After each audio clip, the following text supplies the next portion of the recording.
नमस्कार, कैसे हैं आप? This is Samit from talks on ground. आज 11 नवंबर है, 11/11/2025। बड़ा ही इंटरेस्टिंग डेट है। कुछ लोग 26/11 को याद करते हैं। अब हम 10/11 को भी याद करेंगे बिकॉज अनफॉर्चुनेटली एक बहुत ही दुखद घटना हुई कल। और उसके बारे में बात करनी ज़रूरी है इवन बिफोर हम बाकी बातें करें।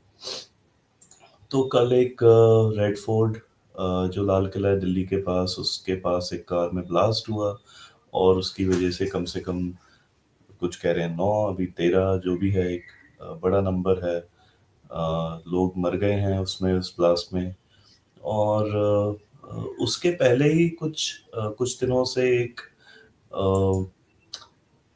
एक मुहिम चल रही थी इंटेलिजेंस एजेंसीज की। वो कुछ उन्होंने डॉक्टर्स का नेटवर्क पकड़ा जो कश्मीर से रिलेटेड है, जिन्होंने बहुत सारे अमोनियम नाइट्रेट को स्टोर कर रखा था फरीदाबाद में। और फिर ये अंजाम हो जाता है, ये car blast. I am from Delhi और मुझे लगता है मैंने पिछले 10 साल में ऐसा कोई इंसिडेंट नहीं देखा है। And this is very sad. My heart goes out to all injured and dead. So obviously हमारी एजेंसीज काम कर रही हैं। 1,000 नहीं तो चलो 100 में से एक ही इंसिडेंट हो पाता है, बाकी 99 वो रोक देते हैं और पकड़ लेते हैं लोगों को even before it happens. So I hope जो भी और लोग इसमें इन्वॉल्व हैं वो जल्द से जल्द पकड़े जाएंगे।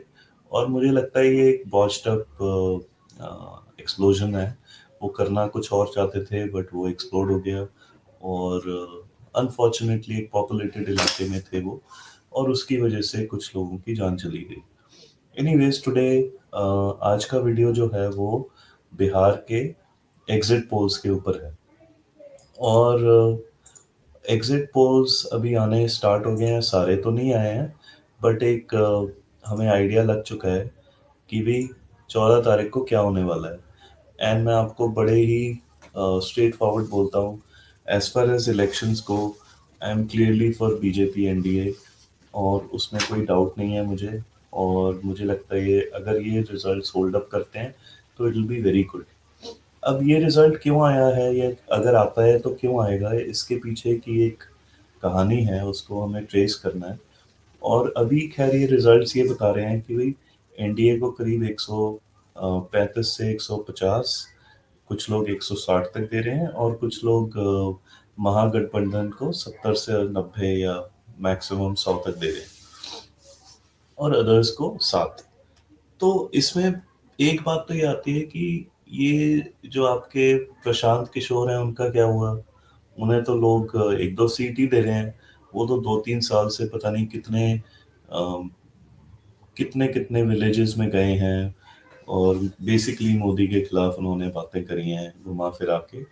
और काफी लोगों को उन्होंने इन्फ्लुएंस कर लिया था, लेकिन लास्ट मिनट पे उनकी एक क्या कह सकते हो आप, हवा निकल गई। और हवा ऐसी निकली है कि उनका वो खुद भी नहीं खड़े हुए, और उनके most of the candidates will lose. तो ये एक अच्छा रिजल्ट है because we don't want another Kejriwal. Kejriwal को समझने के लिए आपको इंडिया अगेंस्ट करप्शन का जो 2010-11 में स्टार्ट हुआ एक कैंपेन, वो समझना पड़ेगा, तो आपको समझ आ जाएगा मैं क्या बोल रहा हूँ। तो वो एक टॉप डाउन अप्रोच है, एक लीडर कहीं से सडनली निकल के आता है और सब उसको एक्सेप्ट करने लगते हैं। सारे मीडिया में उसकी जय जयकार होने लगती है, वो बातें बड़ी अच्छी अच्छी करता है। लेकिन वो ऑब्वियसली एक well established, so called educated और एक इलीटिस्ट माइंडसेट का बंदा होता है, जो कि केजरीवाल थे in the sense politically. And and में क्या होता है, उनका कुछ नहीं होता। वो उनके जो वादे हैं that is just to grab power for himself and to deny power to a certain person. लेकिन वो प्रशांत किशोर का फेल होते हुए दिख रहा है। अगर बीजेपी, मतलब ये एग्जिट पोल्स हैं, ये गलत भी हो सकते हैं, 14 तारीख को रिजल्ट का मतलब वोट्स की काउंटिंग होएगी। अगर ये नंबर होल्ड करते हैं मेरे हिसाब से, ये नंबर फिर सीधे 170 180 तक, हो सकता है 200 तक चला जाए ये नंबर। बिकॉज इतना बड़ा टर्नआउट है, और इतने, मतलब इट्स अ मैसिव नंबर। और जो टर्नआउट है वो आपको दिखाता हूँ। अ, अ, अ,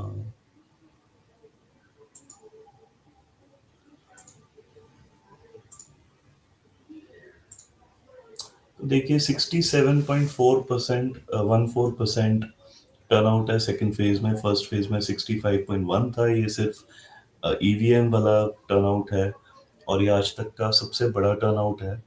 आपको ये समझना होगा कि एसआईआर जो हुआ था, जो स्पेशल इंटेंसिव रिव्यू हुआ था, उसकी वजह से करीब 40-50 लाख वोटर कम हो गए।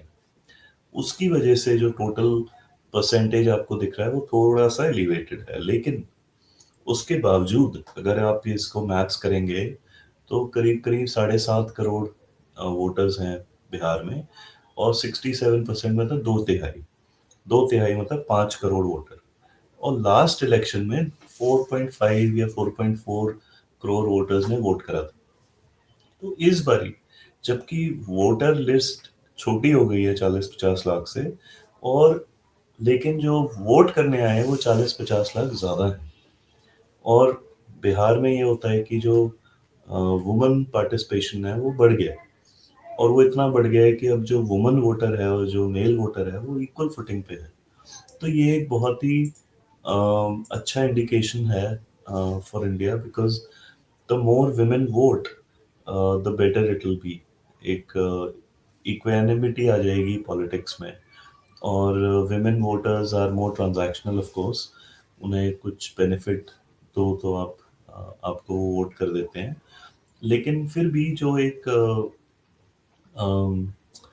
तरीके से एक बैलेंसिंग गेम हो जाएगा, और एनडीए को डेफिनेटली उसका फायदा है। You have people like Shivraj Chouhan, जो कि एमपी में बड़े पॉपुलर रहे हैं महिलाओं के साथ। नीतीश कुमार हैं, मोदी खुद हैं।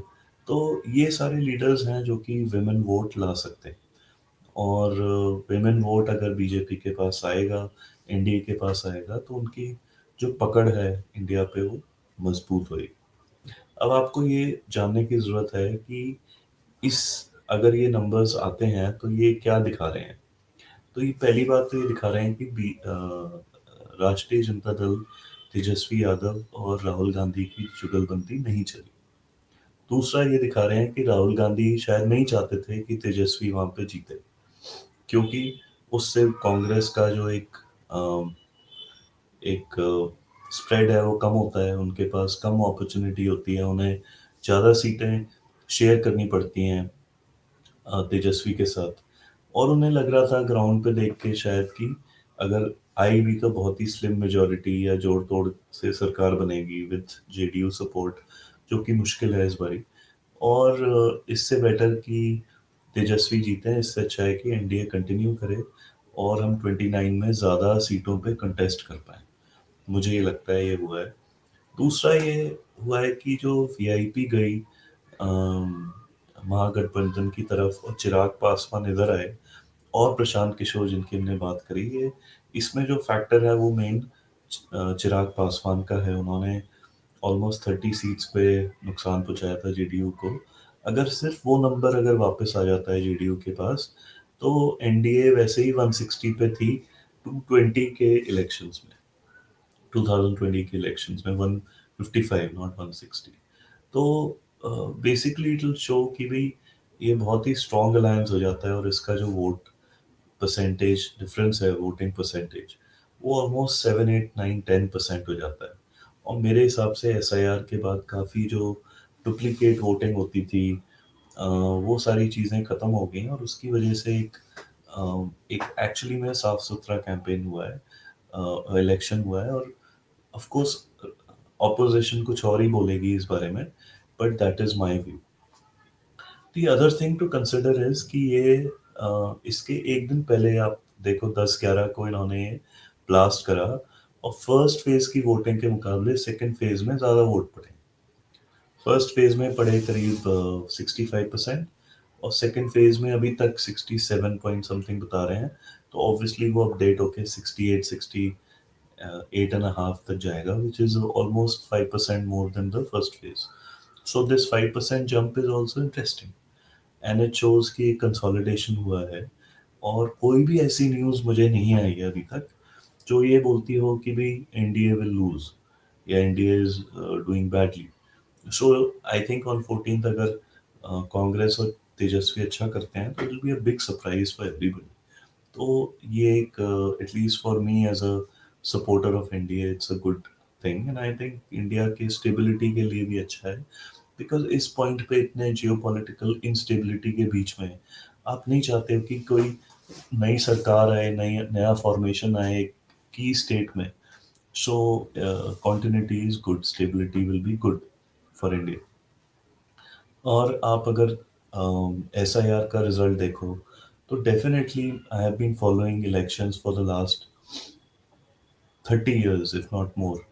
और ये जो ऐप है वोटिंग ऐप, मैं अभी दिखा नहीं पा रहा हूँ लेकिन आप वोटर ऐप, वोटिंग ऐप है एक ईसीआई का, इलेक्शन कमीशन ऑफ इंडिया का। आप वो डाउनलोड करो।